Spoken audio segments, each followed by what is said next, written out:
अस्सलाम वालेकुम, आप देख रहे हैं सवाल से आगे। मैं हूं लीना शिगरी। अब की बार 400 पार का नारा लगाने वाले नरेंद्र मोदी अपने इत्तेहाद की मदद से 300 सीटों का हिस्सा भी पार ना कर सके। दुनिया की सबसे बड़ी जमहूरियत भारत में 642 मिलियन वोटर्स ने अपना हक राय-दही इस्तेमाल किया। वोटर्स की यह तादाद पाकिस्तान की मजमूई आबादी का तकरीबन 2 गुना बनती है। भारत में इलेक्शन 6 हफ्तों पर मुहित थे, जबकि ये 7 मरलों में मुकम्मल हुए। वोटिंग का पहला मरला 19 अप्रैल और आखिरी 1 जून को मुनक्किद हुआ। लोकसभा की 543 नशिस्तों में से एनडीए इत्तेहाद, जिसकी क़यादत नरेंद्र मोदी की बीजेपी कर रही थी, उसने 294 नशिस्तें हासिल की, जबकि कांग्रेस की क़यादत में इंडिया नामी जो इत्तेहाद था उसको 232 नशिस्तों पर सबकत हासिल रही। जबकि गुज़िश्ता इलेक्शन में मोदी की सियासी जमात बीजेपी ने तनहा ही 303 नशिस्तों पर कामयाबी हासिल की थी, जबकि मरकजी opposition party Indian national Congress सिर्फ 52 सीटों पर कामयाब हो सकी थी। अब देखना होगा कि इस दफ़ा नरेंद्र मोदी आज़म बनते हैं कि नहीं। अलबत्ता मोदी जी इलेक्शन जीतने पर भारतीय अवाम का शुक्रिया अदा किया उन्होंने और ऐलान किया कि आज बड़ा दिन है, और ये भी दावा किया कि मैं अवाम 10 घंटे, मैं 18 घंटे काम करूँगा। कांग्रेस के रहनुमा राहुल गांधी का कहना था कि सिर्फ बीजेपी नहीं बल्कि पूरी रियासती मशीन, खुफिया एजेंसियां, ब्यूरोक्रेसी और आधी अदलिया के खिलाफ इलेक्शन लड़े। और इसके बाद बात करें, सुप्रीम कोर्ट में आज फिर तहरीक इंसाफ की मखसूस नशिस्तों को लेकर एक धुआंधार समाअत हुई। बात तो मखसूस नशिस्तों की थी, मगर मरकज सुप्रीम कोर्ट का बल्ले के निशान वाला फैसला बना रहा। 12 किसी न किसी तौर पर उस फैसले का हवाला आता रहा, और हैरानकुन तौर पर यह रेफरेंस किसी वकील की तरफ से कम और खुद जजेस की तरफ से ज्यादा आए। और इस कदर शिद्दत से अदालत में यह एहसास नजर आया कि सुप्रीम कोर्ट का 13 जनवरी का बल्ले के निशान का फैसला इस मुल्क की जमहूरियत को कमजोर करने में एक बुनियादी सतून की हैसियत रखता है कि चीफ जस्टिस काजी फैज ईसा साहब इस फैसले का दिफा करने पर मजबूर हो गए। शुरू हुई वहां से इलेक्शन आपने कराना है, हमने नहीं कराना है। आपने इलेक्शन नहीं कराया, फैसला आ गया भाई इलेक्शन करा लो, चैलेंज, इलेक्शन करा लो, चैलेंज, इलेक्शन करा लो, चैलेंज, कभी लाहौर, कभी पिशावर, कभी यहाँ। तो वो अगर आप जमहूरियत की बात करें तो फिर पूरी फुल अनडाइल्यूटेड जमहूरियत की बात करें, जिसका आगाज होता है सियासी जमात से। दौरान समाअत कई ऐसे मौके आए जहां हमने देखा कि जजेस के दरमियान ही कानून को लेकर दिलचस्पी हुई। एक जगह पर चीफ जस्टिस साहब ने फरमाया कि तहरीक इंसाफ के लोगों ने अलग-अलग बल्ले का निशान ही नहीं मांगा, उन सबको बल्ले का निशान लेकर उसी पर लड़ना चाहिए था। सियासी पार्टी को सिंबल नहीं मिला बिकॉज इलेक्शन नहीं हुई, ठीक है। जो उनके लोग थे जो अप्लाई कर रहे हैं, उन्होंने अप्लाई किया कि शख्सियात जो हैं वो अप्लाई कर लेते कि मुझे बैठ दे दें, उन्होंने कोई दरखास्त दी ऐसी। मगर सवाल यहाँ पर यह भी है कि क्या सुप्रीम कोर्ट के बल्ले का निशान लेने वाले फैसले के बाद इलेक्शन कमीशन ने बल्ले का निशान उम्मीदवारान को ऑफर भी किया? क्या ये सच है कि तहरीक इंसाफ के उम्मीदवारों को इलेक्शन कमीशन ने आज़ाद डिक्लेयर किया और अजीब व गरीब निशान खुद ही अलॉट कर दिए?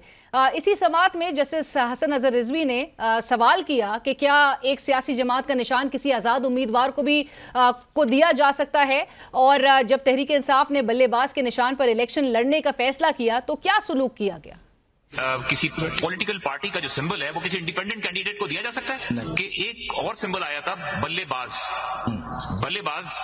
की जो पार्टी बनी थी, उसके बाद क्या हुआ था? उसको वो सिंबल ये लेना चाह रही थी पीटीआई, उसके साथ क्या सलूक हुआ था? जी, जस्टिस अतहर मिनल्ला ने लेवल प्लेइंग फील्ड का सवाल उठाया और कहा कि एक सियासी जमात को किस तरह के चैलेंजेस का सामना करना पड़ा, जिस पर चीफ जस्टिस ऑफ पाकिस्तान ने कहा कि वो मामला हमारे सामने नहीं। मगर जस्टिस अतहर मिनल्ला ने अपनी बात मुकम्मल की और उनका मजीद कहना था कि हम बुनियादी इंसानी हुकूक के तहफ़्फ़ुज़ के लिए बैठे हैं। जस्टिस अतहर मिनल्ला ने यह भी कहा कि हम ये तासुर दे रहे हैं कि जैसे सब कुछ ठीक है, मगर ऐसा हरगिज़ नहीं। तहरीक इंसाफ ने इलेक्शन से पहले जनवरी 2024 में शोएब शाहीन के जरिए लेवल प्लेइंग फील्ड ना मिलने की शिकायत सुप्रीम कोर्ट में भी की थी। समाअत के दौरान जस्टिस मुनीब अख्तर ने बल्ले के निशान वाले फैसले का हवाला देते हुए ये भी कह दिया कि सुप्रीम कोर्ट का काम इलेक्शन कमीशन की गलतियों पर रबर स्टैंप का काम करना नहीं, बल्कि चीजें दुरुस्त करना था, ना कि मजीद खराब करना।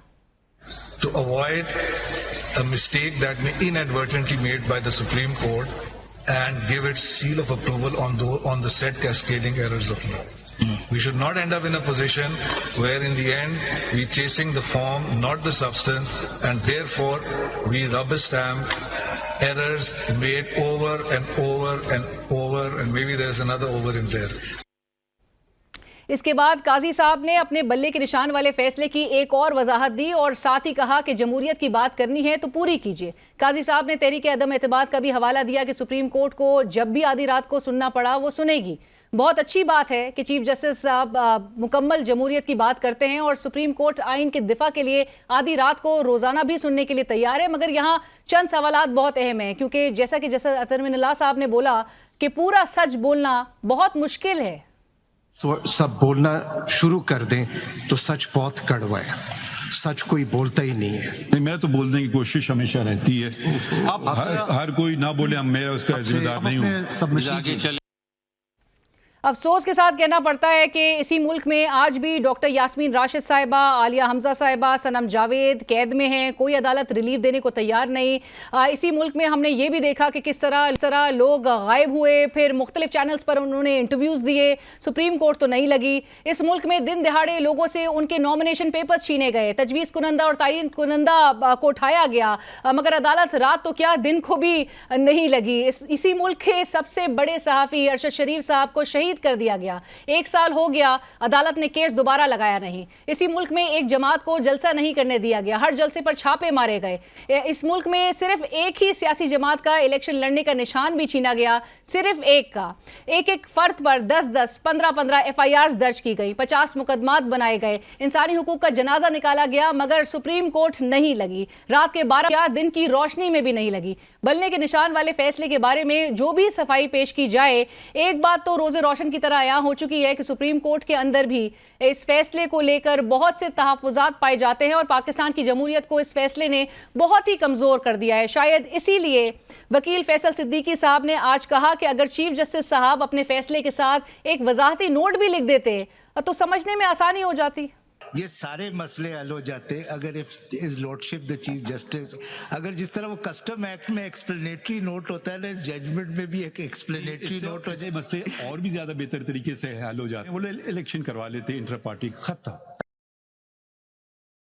और नाज़रीन, भारतीय इलेक्शंस पर बात करने के लिए हमें ज्वाइन कर रहे हैं सीनियर सियासतदान साबिक वफाकी वजीर फवाद चौधरी साहब। फवाद साहब, अस्सलाम वालेकुम, welcome to the show. Fawad साहब, आपकी कुछ अरसे से स्टेटमेंट्स और आपके ट्वीट्स ने भारतीय सियासत में, भारतीय मीडिया में बड़ी हलचल मचा के रखी हुई है। आपकी स्टेटमेंट्स थी, आप ऑलरेडी सपोर्ट कर रहे थे इंडिया की जो ऑपोजिशन है उनकी जमातों को, और आपने कहा जो भी मोदी को डिफीट करेगा, हराएगा, उनके साथ आपकी नेक तमन्नाएं हैं, नेक ख्वाहिशात का आपने इज़हार किया था, जिसमें वहाँ की ऑपोजिशन को पाकिस्तान की बी टीम होने पर चार्जेस और जो एक्यूजेशंस का सामना करना पड़ रहा था। सो आप फोर्सी कर रहे थे कि मोदी जी को इस किस्म की शिकस्त का सामना करना पड़ेगा जहां पर वो 2/3 भी नहीं पुल ऑफ कर सकेंगे, और क्या रीजंस आपको नजर आ रहे थे? देखिए लीना, सबसे पहले तो ये है कि आप देखिए कि जो नरेंद्र मोदी है, वो जब से गुजरात का फसाद हुआ जिसमें 2000 के करीब मुसलमान जो हैं उनको जान से मार दिया गया, हजारों लोग जख्मी हुए, उस वक्त से अब तक वो एक सिंबल बन चुके हैं एक्सट्रीमिज्म का।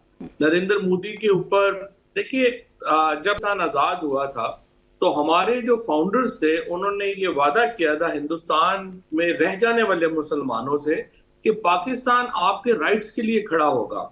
आज तो खैर हम अपने ही राइट्स के लिए जो है वो खड़े नहीं हो पा रहे, लेकिन हमारा वादा था कि हम हिंदुस्तान के मुसलमानों के राइट्स के लिए खड़े होंगे।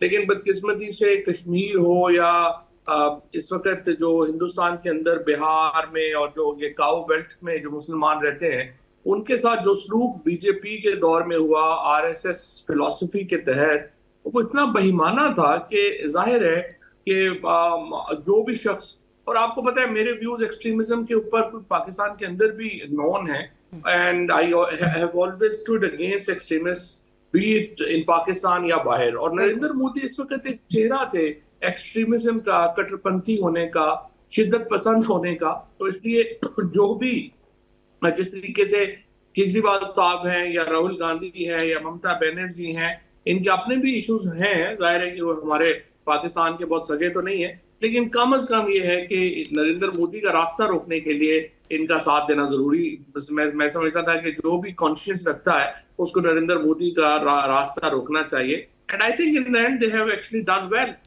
आज जो रिजल्ट्स आए। राइट, बट फवाद साहब, उनकी स्टॉक मार्केट क्रैश की और जो उनके बिजनेसमैन है गौतम अडानी, उनकी बिजनेस की जो 25% करीब स्टॉक वैल्यू जो है वो भी गिर गई।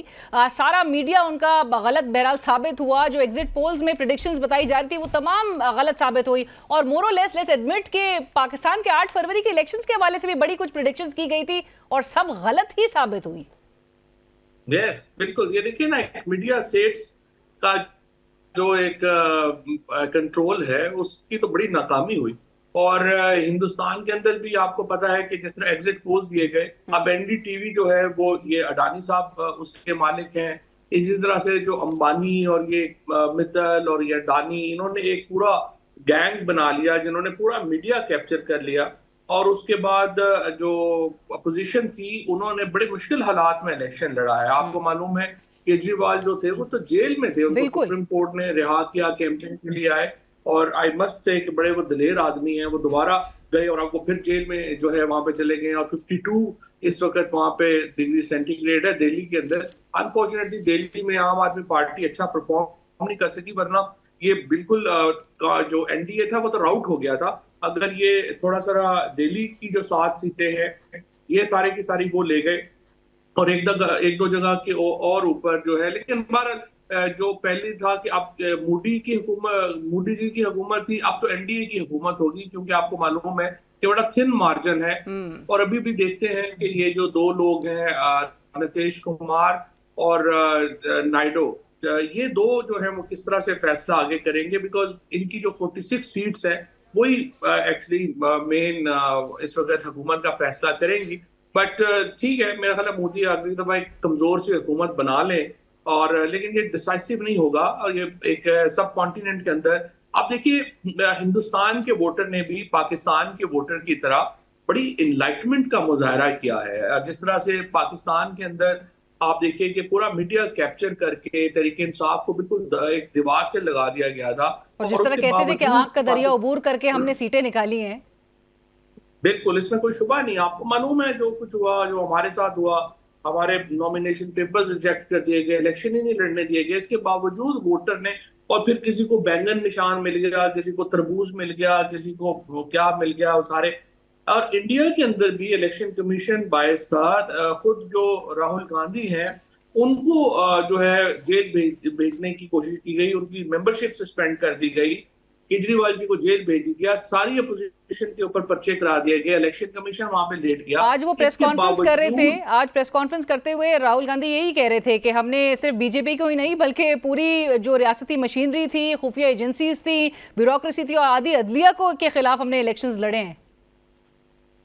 बिल्कुल, अमित शाह वहां पे जो उनके अमित शाह ने, राजनाथ, ये सारे लोग जो हैं इन्होंने पूरा कैप्चर किया। और बहुत एक आई वुड से कि इंडियन डेमोक्रेसी को खतरा था, लेकिन वहां के वोटर ने एक दफा फिर साबित किया कि आम आदमी जो होता है वही एक हिफाजत करता है अपने हकूक की। और इन्होंने बड़े अच्छे तरीके से अपने, आप देखिए अयोध्या, जहां अभी वो राम मंदिर बना के आए थे, 5 महीने भी नहीं हुए, और अयोध्या में जो बिल्कुल एक आम से वर्कर ने जमानत ही जब्त करा दी है भारतीय जनता पार्टी के लीडर की। और खुद नरेंद्र मोदी जो है वो आखिर में एक दफा तो लग रहा था कि 10,000 वोटों से होगा, लेकिन बार वो जीते हैं। लेकिन देखिए राहुल गांधी 4 लाख वोटों से जीते हैं, और इनका जो है वो तकरीबन मेरे ख्याल लाख का डिफरेंस है। और जो इसी तरह से जो उनके राजनाथ हैं वो भी बाल बचे हैं।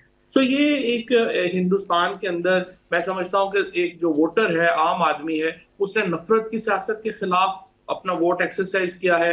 उसने मजहब को एक नफरत फैलाने के लिए जो इस्तेमाल किया, सियासत के लिए जो इस्तेमाल किया नरेंद्र मोदी ने, उसके खिलाफ जो है ये वोट इस्तेमाल हुआ।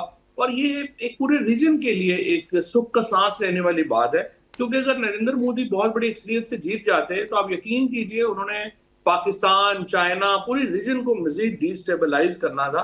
अब वो ये नहीं कर सकेंगे। इंडिया के अंदर उन्होंने मुसलमानों को बहुत तंग करना था। अब आप एक डिफरेंट नरेंद्र मोदी एक्सपेक्ट कर रहे हैं उनकी तरफ से, एक different stance as a 3rd consecutive prime minister? देखिए अब तो नरेंद्र मोदी के पास कोई फैसला कौन पावर उस तरह की रही नहीं है, क्योंकि देखिए उन्हें हर फैसले के लिए अपने अलायंस को अब देखना पड़ेगा। और जाहिर है कि जो नीतीश कुमार हैं वो इतने एक्सट्रीमिस्ट नहीं है। बहरहाल वो यहाँ पे भी आए थे, इस्लामाबाद में, लाहौर में भी आए थे, इस्लामाबाद में भी आए थे, और उन्होंने बिहार के अंदर उनका गवर्नेंस के एतबार से बड़ा एक समझिए कि डंका बोलता है, उन्होंने बहुत काम किया।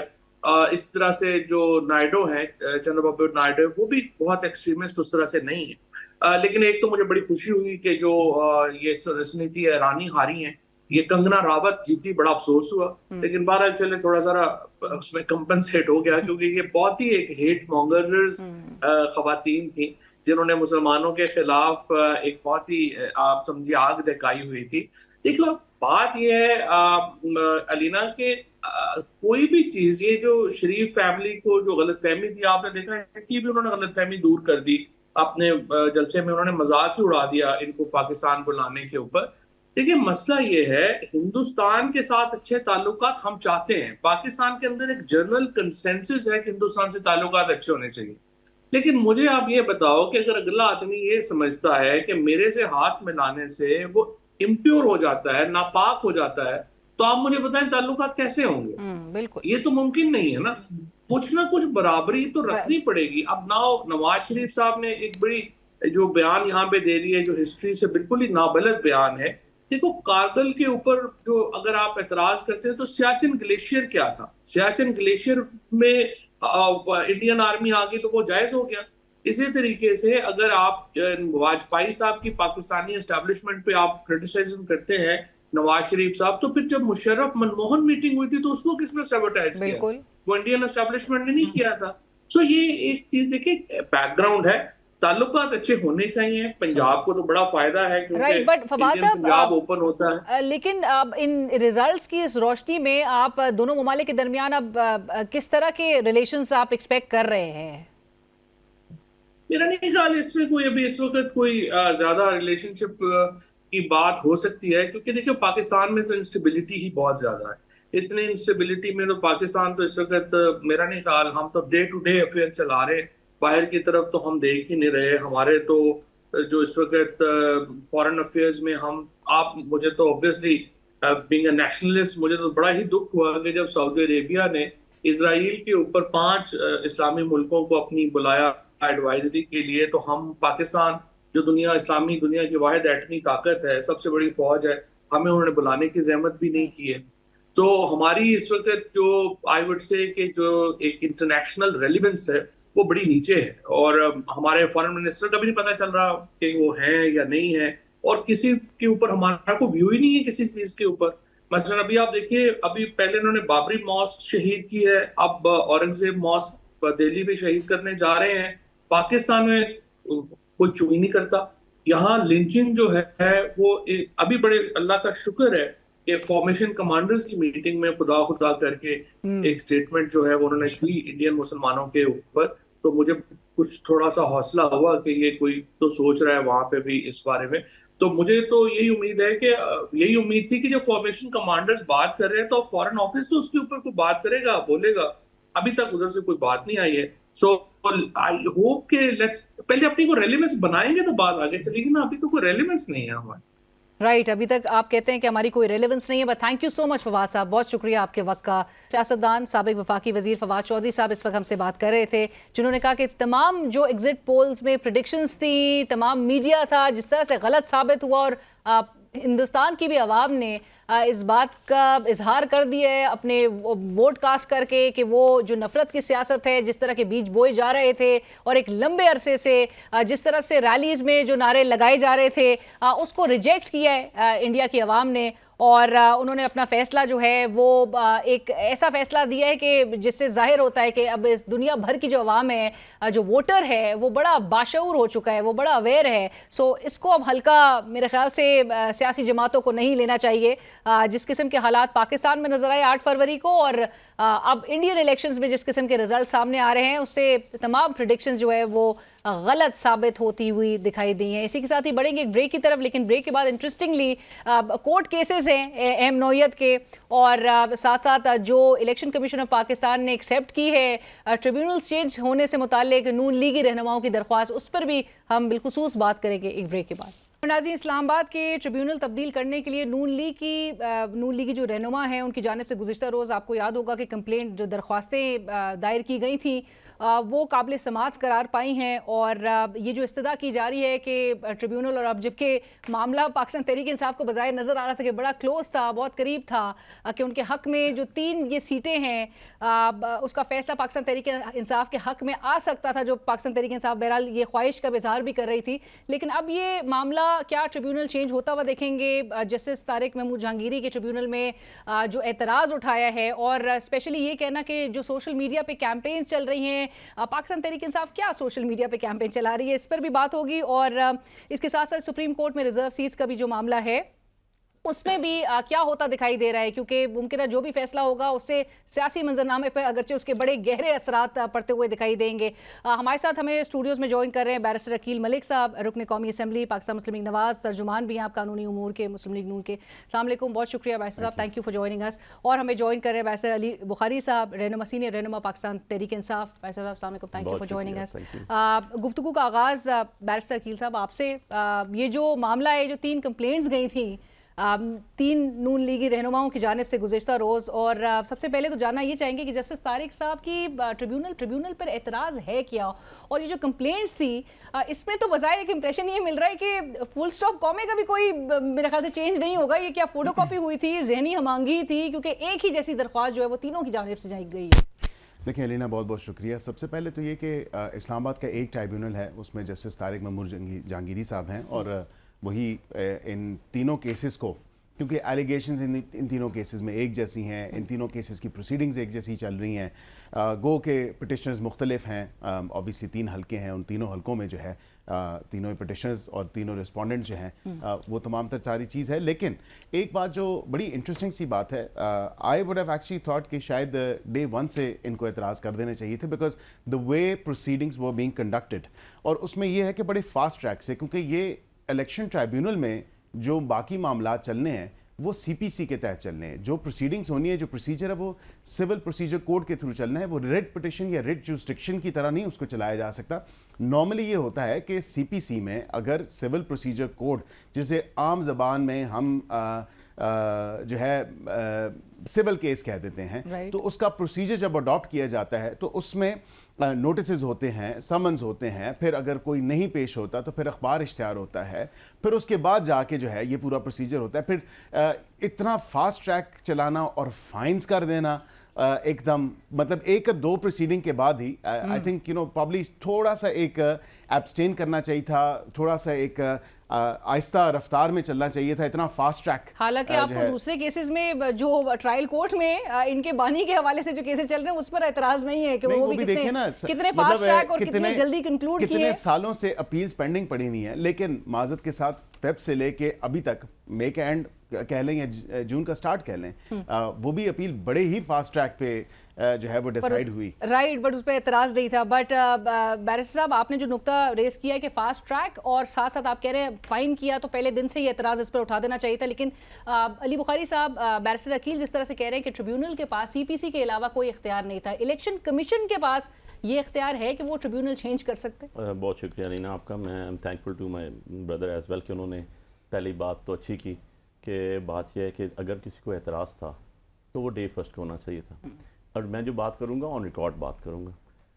2 मई का ऑर्डर है, the first day when our petitions were admitted, हमारी पिटिशंस एडमिट हुई इस्लामाबाद की, और सिंपल सा क्वेश्चन था, एक हमारी स्टीरियोटाइप पिटिशंस नहीं है, टेक्निकली हम सबकी लॉजिकली और लीगली स्पीकिंग बात कर रहा हूँ मैं, अलग हल्के हैं, NA 46, 47, 48, प्रॉपर तरीके से अलग उनकी पेपर बुक्स बनी अलॉन्ग विद ऑल फॉर्म 45, 46 जो अपलोड किए CP ने, वो भी हमने निकाल के लगाए। जो हमारी रिट पिटिशंस हुई जिसमें उन्होंने हमें कॉपीज़ नहीं दी, EMS सिस्टम तक हमने मांगा, उन्हीं सारी डॉक्यूमेंटेशन कंप्लीट 600 पेजेस की हमने फाइल की। इस तरह नहीं फाइल की कि जैसे हम उठ गए और रात को जाकर सुबह फाइल कर दी। नंबर 1 उस पर उन्हें नोटिस हुए, नोटिस के बाद अपीयर हुए। मुझे एक बात बता दें, ये भी एतराज़ तो इनकी साइड ये भी उठा रही है कि आपके डॉक्यूमेंट्स तो फौरन ही तस्लीम किए जा रहे हैं, तस्लीम इसलिए किए गए कि हमने well with in 45 days file किए, हमने कोई ऑब्जेक्शन रिमूव जितने भी थे रिमूव किए वेल विद इन टाइम, जो थे ही नहीं।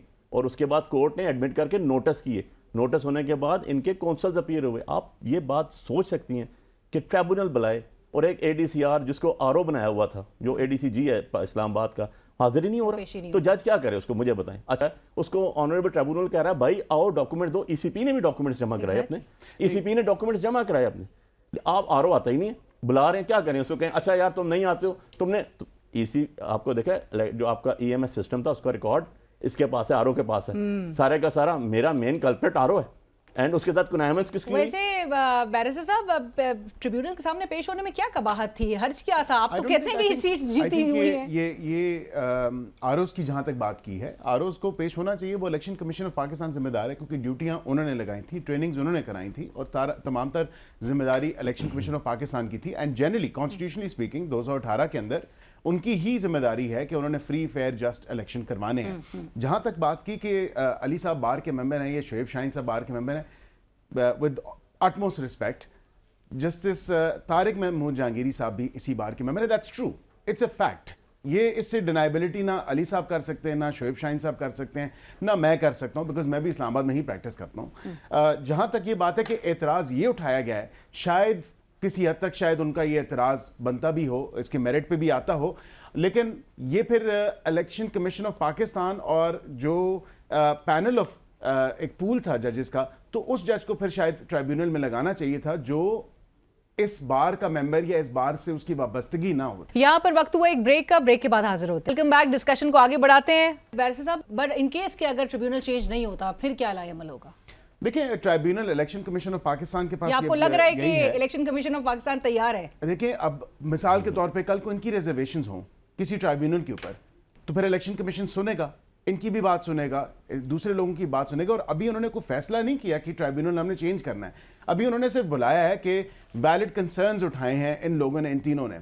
ऑब्वियसली ग्राउंड सेम है, इनकी भी तीनों की पिटिशंस में ग्राउंड्स तो सेम है, ग्राउंड्स तो वही लिए हुए हैं ना इन्होंने, कि हमारी वोटें तब्दील करके एलिजिडली इधर से उठा के उधर कर दी। और शायद फॉर्म 45 आपके और मुस्तफा खोकर जी, के मैं मैच भी कर गए। जी, मैं दो इस चीज़ों पे आता हूँ। उसी के बाद तो ये भागे। एक्चुअली इशू ये हुआ कि मुस्तफा नवाज खोकर वाज इंडिपेंडेंट कैंडिडेट। मेरी NA 48 के अंदर एक और कैंडिडेट थे, डॉक्टर ख्वाजा खान साहब, इंडिपेंडेंट कैंडिडेट। TLP के अदर कैंडिडेट थे, सारे हाजिर हुए। इवन जमात इस्लामी को भी नोटिस हुए, उनके कैंडिडेट को भी, सबने फॉर्म सबमिट करा दिए। जज साहब ने गुड विल जस्टिस, उन्होंने कहा भाई जिस जिसका फॉर्म गलत होगा he will be sent to behind the bars। Very good, very true.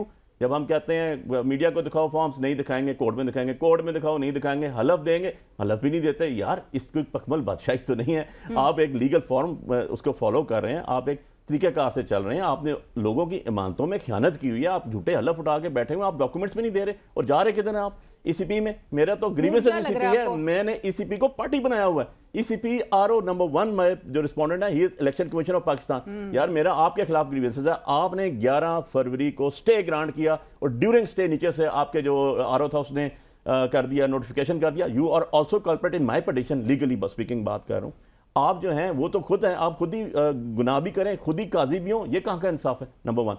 Number 2, अगर आपको एतराज़ था डे फर्स्ट को, आपको अपनी जो रिप्लाई दिया उसमें लिखना चाहिए था। ये तो आफ्टर थॉट्स, आफ्टर स्टोरीज आपने बना ली, उसके बाद आगे आप जाएं, आपके पास फॉरम है, आपके पास फॉरम है। मैं तो ये नहीं बताऊंगा, आपको जाना चाहिए था, इस ऑर्डर को चैलेंज करना चाहिए था। ECP किसी हैसियत से भी।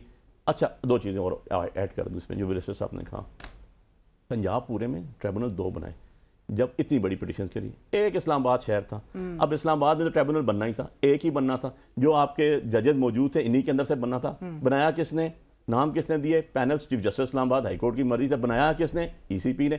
आपको उस टाइम कोई एतराज़ नहीं था, आप उस टाइम कहते थे जाएं ट्रिब्यूनल में जाएं, ट्रिब्यूनल में जाएं, ट्रिब्यूनल में जाएं। अच्छा, टाइम बार्ड है, ऑब्जेक्शन रिमूव हो गया। यार आपने अपने रिप्लाई में ऑब्जेक्शंस लिए, आप मतलब कानून के तकाजे तो पूरे कर देते कम से कम। आपके भी बड़े अच्छे अच्छे वकील उसके अंदर मौजूद थे, बड़े अच्छे कौंसल्स हायर किए हुए, कराची से आपने, पिंडी से आपने, सारे के सारे आए उसके अंदर। ठीक है, अब बात ऐसे नहीं होती कि यार मैं, आप तैयार हैं वैसे चेंज ट्रिब्यूनल? देखिए, मैं तो चैलेंज करूंगा जी इसको, ये ऑर्डर मैं करूंगा चैलेंज, बिल्कुल। ECP के पास कोई पावर्स नहीं है, ना पहले थी ना आज। 151 कोर्ट कर रहे हैं, 151 CPC का कोर्ट कर रहे हैं, 151 के तहत नहीं बना ट्रिब्यूनल। अच्छा, एप्लीकेशन क्या है? एप्लीकेशन ये चेंज करेंगे। अच्छा, चेंज करके लीना, आपके स्टूडियो में तो किसी को नहीं देंगे ना, कोई जज होगा तो देंगे ना। हाँ। मतलब आप कह रहे हैं कि नया, आप कह रहे हैं कि नए जज अपॉइंट करें। और आज भी मेरे साथ एक इंटरव्यू में मौसूफ बैठे हुए थे, पहली दफ़ा है, तो उन्होंने कहा जी हम तो कहते हैं रिटायर को दे दें। बहुत ग्राउंड्स क्या हैं? वो एक वकील है, ये दूसरा बहुत जल्दी काम हो रहा है यार। कितना दिन है जी? 180 डेज होते हैं वैसे, 6 महीने 180 डेज में खत्म होना होता है। कितने दिन गुजर चुके हैं आपके? 2 महीने तो गुजर चुके हैं सर किस तो जज से मुतमईन होंगे आप लोग का? और ये बज़ाहिर लग रहा था कि तीनों ये हल्के बचाने के लिए, तीनों हल्के बचाने के लिए टारगेटेड ऑर्डर्स में काश थोड़ा सा आप इसको एक हिस्टोरिकल पर्सपेक्टिव में भी देखें कि 2018 से 22 तक कितने कोई इलेक्शन ट्राइब्यूनल्स फाल थे या कितना कोई उन्होंने काम किया। ये 6 महीने का कानून तो उस टाइम भी मौजूद था, ये 13 से मौजूद है। ये 6 महीने में उस टाइम भी डिस्पोजल करना था, लेकिन ये हमारे ही टाइम पे या हमारे वक्त पे ये 6 महीने का बड़ा फास्ट ट्रैक, एक सेलेक्टिव जुडिशियल एक्टिविज्म हर कॉर्नर पे, हर फोरम पे नजर आ रहा है। सो सर बैरिस्टर अकील, आप चाहेंगे कि ये रिटायर्ड जज ही इसकी सरबराही? नहीं, और ये रिटायर्ड जजेस वाला मामला भी अगस्त 2023 में हमारी ही गवर्नमेंट ने एक अमेंडमेंट की इलेक्शन एक्ट 2017 में, और उसमें रिटायर्ड जजेस निकाला गया उस टाइम और सर्विंग जजेस का लगाया गया। लेकिन अब the way I see it कि ऑलरेडी कोर्ट्स इतनी ओवरबर्डन्ड है, कोर्ट्स के पास ऑलरेडी एक इतना ज्यादा बर्डन है आम केसेस का, जो कि आम इंसान को रिलीफ आराम नहीं हो रहा। और यहाँ पे जो है ये इलेक्शन के सारे मामले, यही गया था कि आपने ये 3 सीट्स बचाने के लिए बजायर लग रहा था कि ये टारगेटेड ऑर्डिनेंस लाई गई, इसलिए नहीं। I don't think so and I think generally एक इसकी थोड़ी सी एक क्लैरिफिकेशन ये है कि लाहौर हाई कोर्ट का एक 26 सफ़ों का फैसला आया है और उसमें इलेक्शन कमीशन ऑफ पाकिस्तान और Lahore high court at odds है। और उसकी वजह यह है कि उसमें विद स्ट्रेच ऑफ इमेजिनेशन और जो स्टैट्यूटरी इंटरप्रिटेशन की गई है, जो कानून और आइन की तशरीह की गई है उसमें, इलेक्शन एक्ट की और आइन पाकिस्तान की, उसको खींचा गया है, उसको स्ट्रेच किया गया है। इलेक्शन कमीशन ऑफ पाकिस्तान ने कहा कि रावलपिंडी डिवीजन और बहावलपुर डिवीजन के लिए हमें आप पूल ऑफ जजेस दें। ये लगाना appointing authority according to the constitution, it's and election act, it's our mandate and our prerogative. लेकिन ये नहीं कहीं कहा गया कि आप हमें डिक्टेट करेंगे कि हमने 6 का पूल दिया है तो 6 के 6 को आप लगाएं। राइट बुखारी साहब, देखें बड़ी ज़बरदस्ती बात मैं आपसे करने लगा हूँ अलीना। आपको पता है इन्होंने अभी बात की बैरिस्टर साहब ने, मैं इनकी बात एक्नॉलेज करता हूँ। इन्होंने अपनी गवर्नमेंट में जो PDM की गवर्नमेंट थी उसमें अमेंडमेंट लाए। क्या थी? नैब अमेंडमेंट उसका हिस्सा थी। मैं गलत कह रहा हूँ अगर तो मुझे बेशक इंटरप्ट करें। 14 दिन से 90 दिन से 14 दिन पे लेकर आए, और उसके बाद ये अमेंडमेंट भी थी कि यार रिटायर्ड जजेस के हालात ऐसे आ गए कि इस्लामाबाद की सीट्स जा रही थी, क्योंकि CPC भी जब एप्लीकेबल करते हैं ना आप, तो ओरल आपकी एविडेंस के ऊपर बात ही नहीं गई, बात आ गई आपकी डॉक्यूमेंट्री एविडेंस पे। वो तो देयर एंड देन डिसाइड होना था, there and then once decide हो जाता, उसके हल क्या था? आपने अमेंडमेंट लानी पड़ी आपको खुद ही, जो आपने 14 दिन नैब की थी, आपने कहा 40 दिन करें, आपको रिटायर्ड जजेस करना पड़ा। क्यों? Which shows the malice on the part of the present government, because किस तरह सीटों से लेके एक बंदा प्राइम मिनिस्टर बना हुआ। सेकेंडली आपको बताऊं, जो 2018 की बात की इन्होंने, 2024 के इलेक्शन में बैरिस्टर उमैर नियाजी की, हमारे MNA है, रिट थी जिसके ऊपर लाहौर हाई कोर्ट ने ऑर्डर किया था कि जजेस लगाएं, क्योंकि कॉन्स्टिट्यूशन की स्पिरिट क्या है? कॉन्स्टिट्यूशन की स्पिरिट है fair, free and transparent election, जिसके ऊपर सारे मुतफिक हों। जब सब ने क्या दिया था कि जनाब जजेस आएंगे, उस time chief justice of Pakistan ने कहा नहीं ROs ही आएंगे। आज सारा का सारा RO की वजह से हो रहा है। जितने भी ROs हैं, वो ROs जिसको ECP ऑर्डर करता है कि स्टे ऑर्डर हो गया, वो नीचे से नोटिफिकेशन करता है। जिसको RO कहता है कि आ जाओ मेरे पास 3 डेट्स पे, वो आता नहीं है। वो डॉक्यूमेंट्स तो देना। देखिए आप इसे एतराज इन पे कर नहीं सकते इस बात पे कि इनके सारे दस्तावेजात जो तस्लीम हो रहे हैं, एक्सेप्ट हो रहे हैं, क्योंकि आप तो कोई डॉक्यूमेंट पेश नहीं कर रहे हैं। वो डॉक्यूमेंट्स जो ये फॉर्म 45 इनके पास हैं या मुस्तफा साहब के पास हैं या इनके मद्दे मुकाबिल जो कैंडिडेट हैं, जो रिटर्न कैंडिडेट उनके पास हैं, वो एग्जिबिट होने हैं, वो प्रेजेंट होने हैं। वो ऑब्वियसली उनको उसके सामने जो डॉक्यूमेंट है उनको दिखाया जाएगा, उनको कहा जाएगा जी ये डॉक्यूमेंट हम आपको, आप ये डॉक्यूमेंट दिखा रहे हैं, ये इस डॉक्यूमेंट पे जब एग्जामिनेशन इन चीफ होगी, फिर क्रॉस एग्जामिनेशन होगी, जब जिरा होगी तो उसको वो डिनाइबिलिटी, वहाँ पे एक्सेप्टेबिलिटी डिनाइबिलिटी बाद का काम है, जब वो एग्जिबिट होगा डॉक्यूमेंट। जहाँ तक इन्होंने बात की कि उमैर नियाजी साहब की पिटिशन थी, माजत के साथ इलेक्शन एक्ट को दोबारा रुजू करें, वहाँ पे लिखा हुआ है कि ये तीनों ऑप्शंस दिए गए हैं कि ROs लगाना इलेक्शन कमीशन ऑफ पाकिस्तान का काम है। वो सर्विंग जजेस भी हो सकते हैं, जुडिशरी में से भी, वो ब्यूरोक्रेसी में से भी हो सकते हैं, या वो इलेक्शन कमीशन ऑफ पाकिस्तान अपने ऑफिशियल्स अगर लगाना चाहे तो वो वहां से भी हो सकते हैं। उसमें कदगन नहीं है, ये कानून में मौजूद है। जी जी जहां तक इलेक्शन ट्राइब्यूनल की बात है, वो ऑब्वियसली अब एक मैटर सब्जुडिस है। 6 तारीख को गालमन मेरे ख्याल से बुलाया गया है। इनको सुना जाएगा, सुन के जो भी इलेक्शन कमीशन ऑफ पाकिस्तान का फैसला होगा, उसके बाद अगर इसको चैलेंज करना चाहे तो इसी उमैर नियाजी साहब की पिटीशन के जहां पर हवाला दिया जा रहा है, आज सुप्रीम कोर्ट में जो रिजर्व सीट्स के मुतालिक जो केस चल रहा है, उससे मुतालिक भी जरूर बताइएगा कि आपको क्या होता नजर आए, क्योंकि बज़ाहिर अब सेंटर ऑफ ग्रेविटी जो है वो जो 13 जनवरी का फैसला था, जिसमें इनकी पार्टी से इनके जो इलेक्शन सिंबल है, इनका जो पार्टी का निशान है, वो ले लिया गया था, वो ही नजर आ रहा है।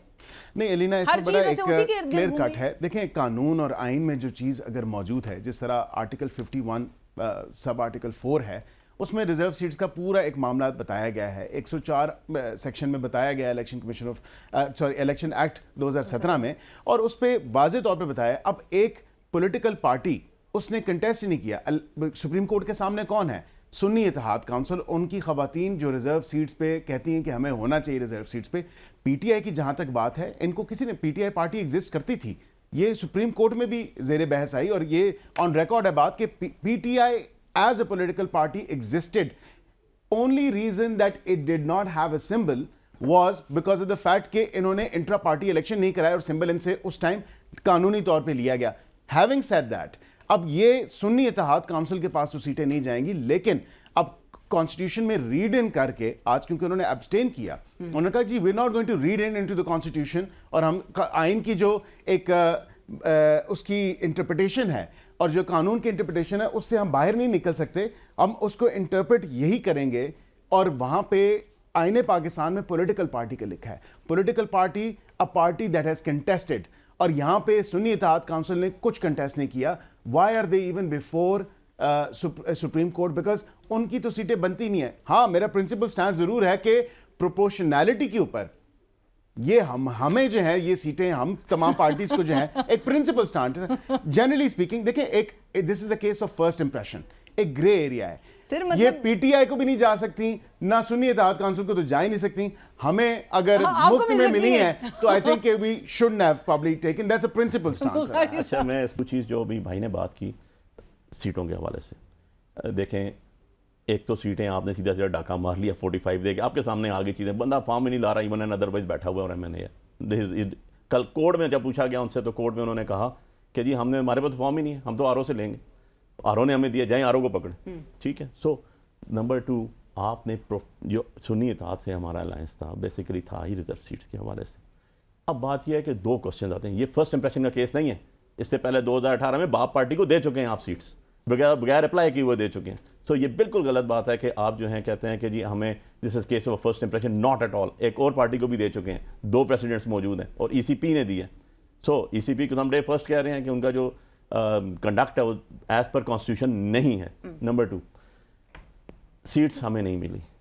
ठीक है, सीट्स इनको कैसे मिल गई? दिस इज समथिंग स्पेशल कि यार आप प्रोफेशनलिटी किस तरह हो सकती है? अवाम की वोट किसको गई, उसके मुताबिक कौन जीते, उसके मुताबिक सीट्स किस किस को आएंगे। 77 सीट्स हैं, 77 सीट्स हैं, कोई 1-2 सीट नहीं है। आपको तो 3 इस्लामाबाद की सीट्स हजम नहीं हो रही, क्योंकि एक भी खुल गई, एक पे भी फॉर्म 45 डिसाइड हो गया, तो सारे का सारा ऊपर हो जाना, 17 सीटों वाला नीचे आ जाना। लेकिन एक बड़ा कमेंट था, अब मैं तो उसके ऊपर बिल्कुल कन्विंस्ड हूँ, और कोई इसमें मुझे नहीं लीगल राय मिली। प्रेसिडेंट फर्स्ट इंप्रेशन का केस नहीं है, ऑलरेडी कर चुके हैं, ईसीपी कर चुकी है, वैलिड हो चुकी है, वो बैठे रहे, उन्होंने गवर्नमेंट की, ऑपोजिशन में गए, चेयरमैन बने, सब कुछ हुआ, और on the basis of that. Number 2, हमारी सीट्स अगर हमें नहीं दी गई तो इनको कैसे दी गई? इनको कैसे दी गई? अगर इनकी नहीं बनती थी तो जब हाउस ही पूरा नहीं है, सदर कैसे बन गया, गवर्नर्स कैसे बन गए, सारे का सारा स्ट्रक्चर आपका नीचे आ गया। बिल्कुल, ठीक है ना? तो जब आपका हाउस पूरा नहीं होगा, आपका प्रेसिडेंट कैसे बन गया? आपका प्रेसिडेंट ऑफ पाकिस्तान हाउस पूरा नहीं है, जहां चीजें नहीं हुई वहां नहीं बन सकता। आपकी असेंबली पूरी नहीं है, आपने इजलास कैसे बुला लिए? तो सारी चीजें जो है ना, ये एक दूसरे इंटरलिंक्ड हैं। राइट, अब लेट्स सी कि ये मामला किस तरफ जाते हुए दिखाई देगा, क्योंकि सवालात जजेस के तरफ से, बेंच की तरफ से जिस तरह के उठ रहे हैं। बैरिस्टर साहब, आखिर में सिर्फ मुझे ये जरूर बता दीजिए कि आपने गुज़िश्ता रोज प्रेस कॉन्फ्रेंस भी की थी, साइफर केस का जो फैसला सामने आया, और सजा मुअत्तल नहीं हुई, बल्कि पूरा का पूरा जो केस था उसको सेट असाइड कर दिया गया, कलअदम करार दे दिया गया फैसले को। प्रोसिक्यूशन का जो केस था उसमें क्या 3 बड़े आपको लूप होल्स नजर आए? देखें, सबसे पहले तो मैंने जो प्रेस कॉन्फ्रेंस की कल, उसमें मैंने वाज़े तौर पे कहा कि इसको थोड़ा सा एक सिक्योरिटी और बल्कि नेशनल सिक्योरिटी के लेंस से इसको देखना चाहिए था। And the reason is because acceptability, deniability तो कहीं भी नहीं है, और एक्सेप्ट किया है बानी पीटीआई ने खुद कि ये, आपको याद होगा वो 3 मिनट की एक वीडियो अपने जलसे की उन्होंने शाह महमूद कुरैशी साहब की और उनकी है, और वो लहरा भी रहे हैं, वो दिखा भी रहे हैं, वो आवाम के सामने तमाम तर चीज़ें हैं। उसके बाद उनकी ऑडियो आई और उसमें कहा कि इसके साथ हमने खेलना है, और फिर खेला भी। और यहाँ तक एक प्रोसिक्यूशन का एलिमेंट है, मैं उसी पे ही आता हूँ। प्रोसिक्यूशन का देखें, ये अक्टूबर 2023 में शुरू हुई, तो ना नून लीग गवर्नमेंट में थी, ना हमारे इत्तेहादी गवर्नमेंट में थे। उस टाइम एक इंटरिम सेटअप था। जब इंटरिम सेटअप था, प्रोसिक्यूटर्स किसने अपॉइंट किए, कैसे हुए, फ्रैंकली स्पीकिंग मुझे इतनी इन्फॉर्मेशन नहीं है उसमें, लेकिन ये प्रोसिक्यूशन की शॉर्ट कमिंग ज़रूर है कि जिस पूरी सिचुएशन के ऊपर आप अपना केस बेस कर रहे हैं, साइफर के ऊपर, उसको इन कैमरा अगर दिखाना नहीं था तो समझा तो देते, उसको दिखा तो देते। अगर cipher is no document as such, is a code, और वो कोड वक्तन फवक्तन चेंज होते हैं, लेकिन उस कोड को डिकोड करने का अगर मैकेनिज्म आउट हो जाए तो फिर आपकी मुल्क की नेशनल सिक्योरिटी जो है वो दांव पे लग जाती है। लेकिन आपकी जमात ने पूरा एक बयानिया बनाया था कि ये सियासी मकासद के लिए हासिल ये इस्तेमाल किया गया तो हुआ ना इस्तेमाल, और दोस्त जो दुश्मन ममालिक हैं उन्होंने बड़ा फायदा उठाया। Can you specifically tell us कि किस दुश्मन मुल्क ने इससे फायदा उठाया? देखिए जी, आपकी एक रीजनल जो डायनामिक्स हैं वो आपके सामने है। मतलब आपका ऑन वेस्ट एंड ईस्ट दोनों जो नेबर्स हैं, एज कंप्लीटली फेल्ड, वो तो नहीं बता सके, तो शॉर्ट कमिंग है प्रोसिक्यूशन की। एंड आई नहीं, लाइक आपकी टू कॉल अ स्पेड जमात वो ऑनेस्टली जानती है कि स्पीकिंग, किस मुल्क ने फायदा उठाया इसका। देखिए generally speaking I think general एक बात की गई थी कि इससे हमें पूरी दुनिया में बड़ी सुबकी हुई है। राइट, बुखारी साहब कंक्लूड। जी, 2 चीज़ें इसमें मैं अलीना अर्ज करूँ, क्योंकि मैं साइफर में शाह महमूद कुरैशी साहब का कौंसल था, राइट, और मैं वो वाहिद कौंसल था जो आखिरी दिन 8 फरवरी से पहले भी जाता था, जिसको बाहर बैठा के सामने दूसरे कौंसल अपॉइंट किए गए। तो मेरे से बड़ा विटनेस कोई नहीं है, क्योंकि मीडिया को भी अंदर अलाउ नहीं किया गया। नंबर 1, बड़से साहब ने कहा इंटरम सेटअप का लगा हुआ था। भाई इंटरम सेटअप भी तो आपका ही है। इंटरम सेटअप में जो लोग बैठे हुए हैं, आज आपके सेनेटर हैं, आज आपके इंटीरियर मिनिस्टर हैं। इंटरम सेटअप का जो अटॉर्नी जनरल ऑफ पाकिस्तान था, आज भी वही है। एडवोकेट जनरल जो अटॉर्नी था, advocate general Islamabad, interim setup का आज भी वही है। प्रोसिक्यूशन किन्होंने की? उन्होंने इस्लामाबाद और पिंडी के सबसे नामवर वकील आपने एंगेज करके उसके अंदर किए। आपने लाहौर से एंगेज किए। कह रहे आपके अपने इत्तेहादी भी, जी जो सर, पीपल्स पार्टी भी मैं तो जो बात कर रहा हूँ, देख लो अटॉर्नी जनरल कौन थे उस टाइम, एडवोकेट जनरल इस्लामाबाद कौन थे, दे आर द सेम। उसके बाद आपका लाहौर से भी आपने कौंसल का एंगेज करके किए। बात यह भाई एविडेंस में था ही कुछ नहीं। जब हम क्रॉस करते थे तो हमें क्रॉस नहीं करने दिया जाता था। जब हम क्वेश्चन पूछते थे, और मैं एक चीज़ और बता दूँ आपको, मेरे अपने क्रॉस एग्जामिनेशन के अंदर है, जो फॉरेन मिनिस्ट्री के लोग आए एज अ PWs, जिनको लाया गया, उनको देख लें, सारे के सारे की अपॉइंटमेंट पाकिस्तान से बाहर की गई। किसी को सऊदीया भेजा गया, किसी को कहाँ भेजा गया, किसी को कहाँ भेजा गया। क्योंकि मैं तो उसमें कौंसल था, तो मैं तो क्वेश्चन पूछता था, कहाँ से अपॉइंटमेंट आई, कब आई, किस। तो लोगों को बहुत ज़्यादा बेनिफिशियरी भी दिया गया। लेकिन वेयर वॉज द साइफर? आपने कत्ल की सज़ा देनी है बंदे को, फांसी की, और का जो मकतूल है उसकी लाश ही कोई नहीं है, कोई एविडेंस ही कोई नहीं है। थर्डली, जो स्पेशल सीक्रेट एक्ट है, एक बात बड़ी कॉमन की जाती है, मैं बिरसा साहब को रोज़ सुनता हूँ, रोज़ ये कहते हैं, मैंने बड़ा नोट डाउन किया हुआ था ये पहले ही, नेशनल सिक्योरिटी। मुझे ज़रा नेशनल सिक्योरिटी तो बता दें। अगर प्राइम मिनिस्टर ऑफ पाकिस्तान खड़े होकर कहता है कि ये मुझे थ्रेट है, मुझे यहाँ से है, इसमें नेशनल सिक्योरिटी हमारी कहाँ से डैमेज होगी? ये तो उनको होना चाहिए ना, जिन्होंने डोनाल्ड ल्यू को बुलाया in the history of American, पहली दफ़ा, और बैठा के पूछा, भाई तुम्हारी वैसे हमारी बेइज्जती हुई है, तुम बताओ, यू आर आंसरेबल। सेनेटर्स ने बुलाया, तो आपको तो क्रेडिट देना चाहिए। लेकिन प्रेजेंट करना, जिस साइफर के हवाले से इतना पूरा केस बनाया गया, उसको आखिर में प्रोसिक्यूशन की जानिब से पेश कर देना ही चाहिए था। बट बहुत शुक्रिया अली बुखारी साहब, बैरिस्टर अकील मलिक साहब, thank you so much for joining us. और नाज़रीन, इसी के साथ ही प्रोग्राम की टीम अलीना शिगरी को इजाज़त दीजिए।